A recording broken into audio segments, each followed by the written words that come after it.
where lessons are learned. And wonders are built. The table is where time can stop,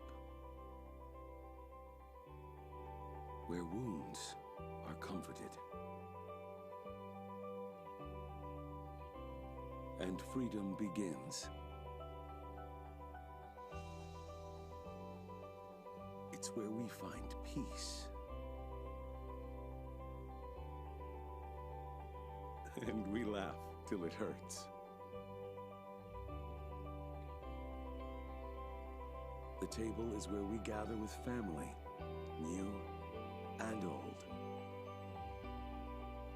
to share stories, to nourish our bodies, to enrich our souls. The table is where we give thanks and where we remember what great gifts we have been given.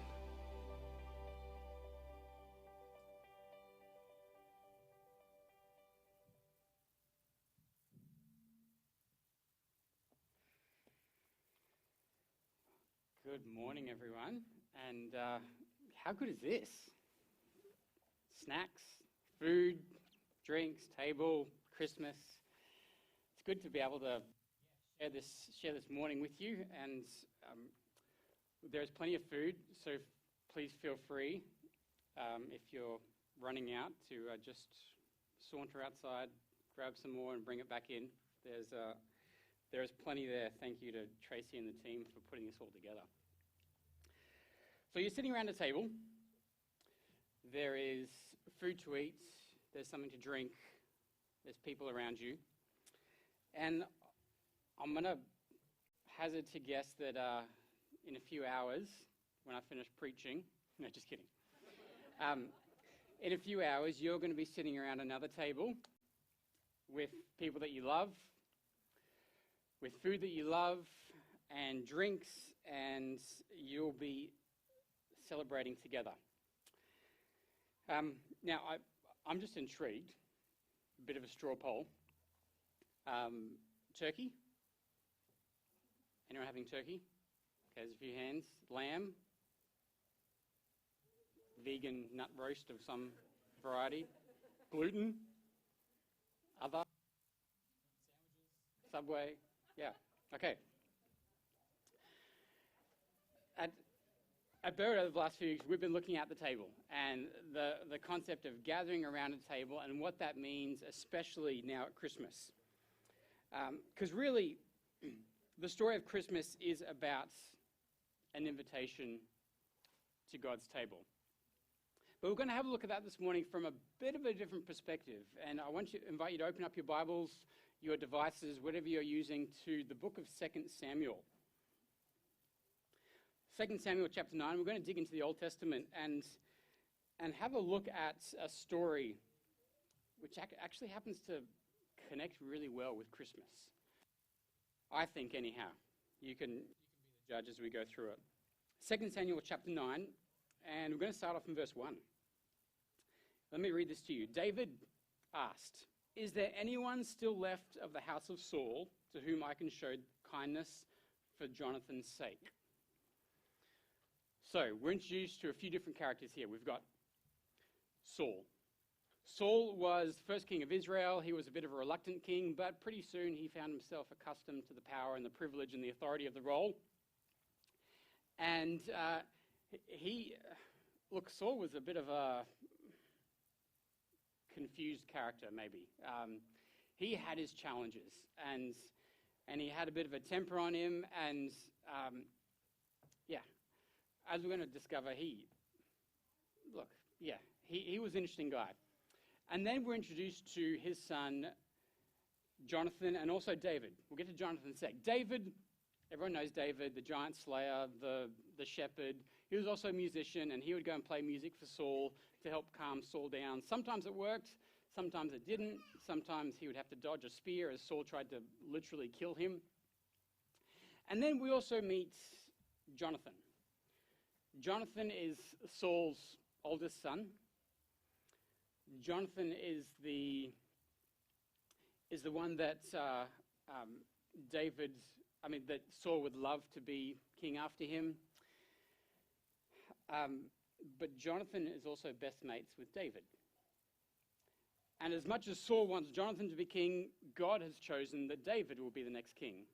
Saul's not big on this idea, but Jonathan is. He's fully behind it. And Jonathan, knowing what his dad is like, he says to David, his best friend, he says, when you become king, can you promise me that you will look after my family? Can you promise me that you will take care of them, that you will surround them, that you will look after them? And David says, yes, I'll keep an eye out for them. And as it happens, not long after that, Saul and Jonathan are in a battle. They get killed. David becomes king. And that's where we get to in this verse, chapter 9 of 2 Samuel. David is saying, hey, I made this promise. Is there anyone left in the house of Saul house of Jonathan, to whom I can show kindness for God's sake? Now, normally, when a king would say something like that, you know what they're trying to do, don't you? They're kind of like trying to go, okay, where's the opposition? Where are they? We need to get rid of them. We need to destroy them so they don't kind of cause an insurrection later on. So if you are listening to David say this, you're probably thinking, all right, we've got some Game of Thrones action about to go down. There's going to be some stuff happening, and David's trying to figure out, who can we get rid of to make sure that my kingdom, my reign is safe? But that's not what David's doing. That's not what he's about. Let's keep reading. So, David is asked, is there anyone I can show kindness to? Verse 2. Now there was a servant of Saul's household named Ziba. That's a cool name. They summoned him to appear before David, and the king said to him, are you Ziba? At your service, he replied. The king asked him, is there no one still alive from the house of Saul to whom I can show God's kindness? Ziba answered the king, there is still a son of Jonathan. He's lame in both feet. Well, where is he? The king asked. Ziba answered, he is at the house of Machir, son of Amiel, in Lo-debar. So here we meet the son of Jonathan. But notice there's no name mentioned yet. We don't even know what he's called. But we do know a few things. What do we learn? He's lame in both feet. Wheelchair. And if you want to get the backstory of that, go back a few chapters. And when Saul and Jonathan died in battle, Jonathan's son was about 5 years old. And he had a carer looking after him. And the carer heard what had happened, and she thought, we can't stay here. We've got to run. We're in trouble. So she picks up Jonathan, and they start running to safety. But somehow along the way, something happens. We don't know if she tripped or fell or whatever, but she drops this 5-year-old boy. He falls on the ground, and maybe he broke both his legs or hips. We don't know. But the result is that his legs no longer work. He is lame. Think of what this boy's life has been like. He's born into a pretty dysfunctional family with a tyrant as both a king and a father. He's forced to run for his life at the age of 5. And then he's dropped. And 5-year-old boys love to run, but he couldn't do any of that anymore. This guy's name was, anyone know? Can anyone say it? Mephibosheth. Now, anyone Julie and I, whenever we meet someone who's about to have a baby, love offering suggestions. Julie doesn't think my suggestions are very good, but I think this would be fantastic. Like Mephibosheth, how good is that? But imagine kindy. Writing your name, yeah. So we're going to call him Fibsy, because I'm going to say Mephibosheth sometimes, so Fibsy is a lot easier than trying to get it right. Fibsy, he is orphaned. He is almost like an asylum seeker in his own country. He is a cripple. He is reliant on other people. And I imagine that at this point in his life, if he were to reflect on what has taken place and where he's now at, I imagine he would be thinking, this is not how I thought my life would plan out. This is not what I thought it would be like. This is not where I thought I would be. But anyhow, here he is, living in this place called Lo-debar. Now, if you haven't heard of Lo-debar, that's fair enough, because it's not mentioned many other times in the Bible, about 2 other times. And the name literally means a nothing place. That's what it means. So it was like a ghetto town in the backwater of nowhere of Israel. Mephibosheth, Fibsy, he's living in this place. And on top of all this, his name actually means remover of shame. Dispeller of shame. That's what his name means. But it seems like some kind of cruel joke, because so far, all throughout his life, it just seems like one thing after another has been added onto him, things that he didn't want, that he didn't ask for, that he didn't expect to happen, that he didn't want to happen, but it just seemed to just compounded the shame that he's experienced. And maybe you might be able to connect to a little bit with what that's like. Yeah, Mike Tyson, because it's always good to have a Mike Tyson quote in a sermon. Mike Tyson once said, everyone's got a plan until they hit. And you probably know what it's like to get hit. Sometimes life throws you a massive uppercut that you did not see coming, and it hits you unexpectedly, and you feel it. You feel it for a while. You had great plans, but then it comes and, yeah, everything's changed. Life is different. I think we all know that, especially after the last 2 years.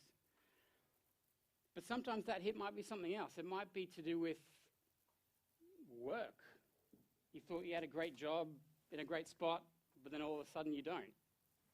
Or maybe with your health, that things just can't seem to get back on track no matter who you see or how many doctors you go to. Or maybe it's a relationship that you thought, hey, this was going to go so good. I could see lots of things happening here, but then it just wasn't. Or maybe it was a relationship that you hoped would get going, but it never did. Maybe by now you thought you'd be in a better career, a different career. You'd be in a house, you'd be studying something, you'd have a family, but it just hasn't happened that way. Maybe it's not an uppercut. Maybe it's just those small repetitive jabs that kind of just keep coming in, and they don't necessarily hurt as much, but they're just really annoying, and they're just always there, and you can't seem to shake them or get rid of them, but they just keep coming back every few days, every few weeks. Little things that just niggle and seem to take the joy away. Healing seems far off. Peace seems hard to find. Your closest companion is anxiety. And, or maybe from your perspective, Lo-debar sounds kind of like a resort. Sounds like a good place to be. Better than where you are. You, can I say that you're not alone? There are others in this room who probably feel exactly the same way. And the story isn't finished. Your story's not done yet.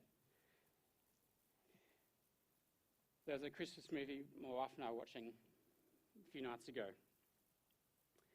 And they said, at Christmas, you should tell the truth. And so I want to tell you the truth. That what you're experiencing, what you might be going through right now, that might be your reality. And we're not going to deny that. We're not going to pretend it's not there. But The other truth I want to tell you is that story isn't finished. It's not done. Let's have a look at what happens here. In this story, the king goes looking for Fibsy. The king is the one who searches for him. The king is the one who wants him at his table. The king is the one who's saying, hey, where is this person? Because I want them to come and be where I am. Back to 2 Samuel. Let's go from verse 4. So we've said that he's at the house of Lodebar, house of Machir, and so it says, so King David had him brought from Lodebar, from the house of Machir, son of Ammiel. When Mephibosheth, son of Jonathan, the son of Saul, came to David, he bowed down to pay him honor. David said, Fibsy. No, he didn't. He said Mephibosheth. And Mephibosheth says, at your service, he replied. Pretty interesting response. At your service. And David says, don't be afraid. Heard that anywhere before? Same thing the angel said to Mary. She was going to have a baby and give birth to the Son of God. Don't be afraid. Same thing, pretty much, same thing I said to the shepherds. Arrived at the shepherds. Same thing, pretty much every person who has had a divine encounter in the Bible is told. They're all told, don't be afraid. It's as if they need this reminder that God isn't someone you need to be afraid of. That God is not this tyrant like King Saul who was there trying to smite and to smote and to knock people off and get vengeance and wrath. I think often we have this picture. That's what God is like. But the Bible says every time there's this divine encounter between a human and someone from heaven, a messenger of God, they always say, hey, don't be afraid. There's nothing to fear here.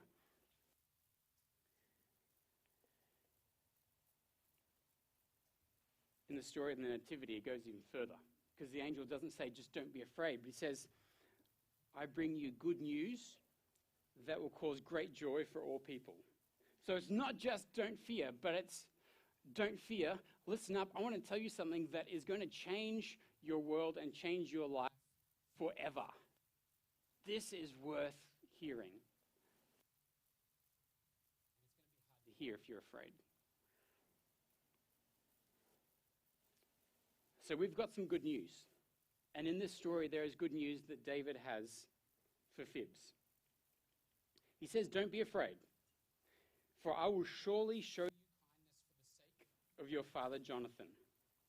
I'll restore to you all the land that belonged to your grandfather Saul, and you will always eat at my table.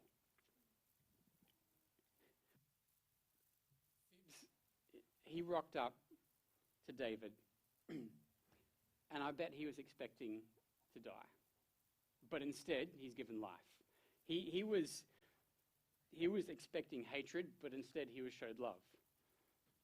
He was shown mercy because of Jonathan. So this wasn't anything to do with what Mephibosheth could bring. He didn't have anything to offer. He was poor from Nothingsville. He didn't have any connections he could bring to the table because, well, his family were the ones that his dad tried to kill David. But he didn't have anything there. He brought nothing to the table apart from who he was. He was the son of Jonathan.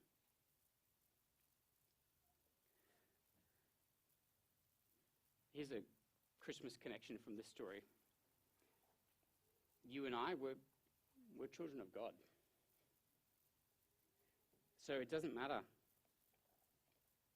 what you think you can or can't bring to the table. See, I'm going to speak for myself. I'm not going to speak for you. I live in a messed up world. And I contribute to that mess every day. The things I say, the things I do, I add to that mess, and that causes pain to me, to other people. And there's not a lot that I can do. I am just like Fibs. I am crippled. I am broken. I need that wheelchair to get around in life. But God doesn't want me to stay that way. And he doesn't want you to stay that way either. Jesus came, and in Luke 4, he says, I came to proclaim good news to the poor, to proclaim freedom for the prisoners, sight for the blind, and to set the oppressed free. So God loved you so much that he stepped down into Lodabar. He came to where you are so that you could find healing, peace, forgiveness, hope. I read this quote this morning. It came up and it said, there is hope for a messed up humanity. Hope of pardon, hope of peace with God, hope of glory. Because at God's will, Jesus became poor, gave up everything, was born in a stable so that 30 years later he might hang on a cross. That's what he did for us. That's what he did for you.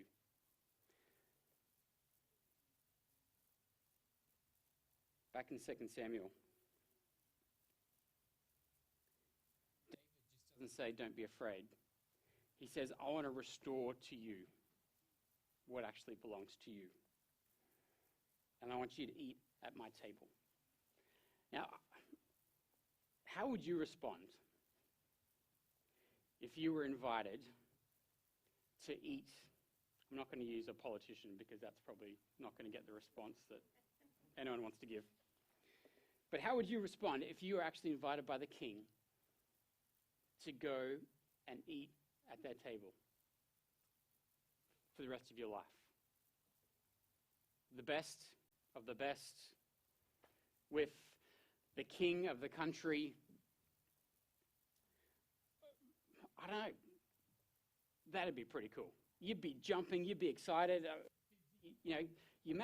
He would have just wanted to go and give Uncle Dave a massive hug and go, yeah, this is awesome. I can't wait. Let's do it. But look at his response. Go to verse 8 of chapter 9. Mephibosheth bowed down and said, what is your servant that you should notice a dead dog like me?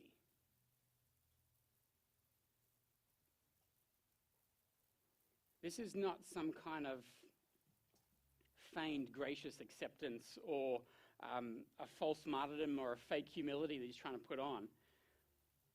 A dog back in that time was not a loved household pet.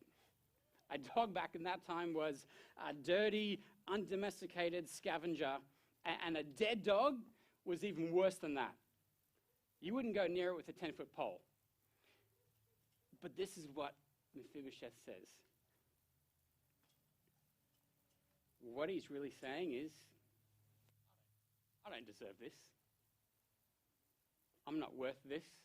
I'm nothing. This is a guy who has lived with shame his whole life. This is the response of someone who hasn't just had a bad experience, but thinks he is a bad, worthless, no good person. Can you see that in there? He believes he doesn't deserve grace. He believes he doesn't deserve anything good like this. But we got to speak some Christmas truth into this. You are not the sum total of what you've done. Your value is not based on where you live, on what you have, on what you do, on how healthy you are, on how unhealthy you are.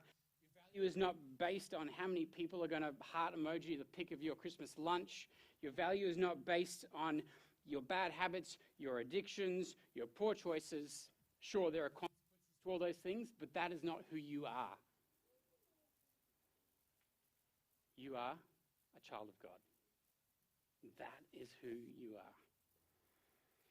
You are worth Jesus leaving everything he had, his own kingdom, to go into Lodabar to find you.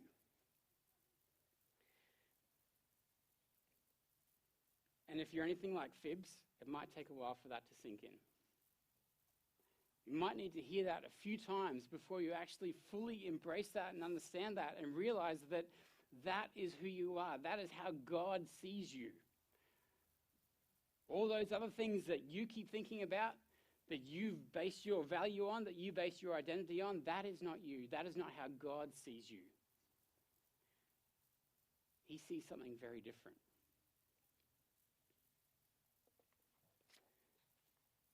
I reckon at this point in the story, Mephibosheth finally understands the meaning of his name. The invite from the king dispels all the shame. It's gone. He doesn't see himself as a cripple. He doesn't see himself as an orphan. He doesn't see himself as no good dead dog. He finds his identity at a table. And it's the table of the king. And he goes, yeah, I'm actually welcome there. That is who I am. I'm a friend of the king. Christmas, as we've shared, the trees are great, but it's not about trees. The gifts are fun, but it's not about gifts. The food coma, we get over it, but it's not about that. The message of Christmas is this: Jesus offers you an invite to his table. He is looking for you. He wants you to be there. He is searching for you. He has a seat waiting for you there. And the cool thing is, at his table, there's room for everybody. There is no shortage. It's one of those tables that extends and keeps extending and keeps extending. At his table, you find complete acceptance. At his table, you find full forgiveness. At his table, there are bottomless cups of unconditional love. There are no age limits. There are no background checks. Everyone is welcome and everyone can fit. And the invitation's there. All you have to do is just accept it and say, yeah, I want to be there. I want to join you at the table. Just say you're in. It might be the first time, it might be the 50th time, it might be the 200th time. But if that's what you want to say, then I want to invite you to say that to him now. Chapter 9 of 2 Samuel finishes this way. It finishes with Mephibosheth. It says in verse 13, Mephibosheth lived in Jerusalem because he always ate at the king's table. It wasn't a part-time offer. It wasn't a once or twice. It was a permanent invitation to come and stay at the table of the king. Interestingly, it wraps up by saying he was lame in both feet. He still lived with it, but it didn't define him. It wasn't his identity anymore. He was welcome, he was accepted. And I imagine that he grew to realize that he was not just welcome at the table, but he was wanted at the table, that he was loved there. I want to invite the guys up to lead us into our last song. But as they do, thinking about that ending, David made good on his promise. He kept it, and Jesus will too. In John 14, he said, I'm going to prepare a place for you, and if I'm going to prepare a place for you, I'm going to come back to take you, because I want you to be where I am. That's the invitation. And then he followed that up in Revelation by saying, hey, I want you to be genuine. I want you to turn around your ways and follow me. Because I'm standing at this door and I'm knocking. That invitation is there. And if you accept it, you're going to come and eat with me. And we're going to do that together. We're going to do that for eternity. And it's going to be good. I want to invite you. We're going to sing our closing song, The Table. And then, and then we'll close in prayer.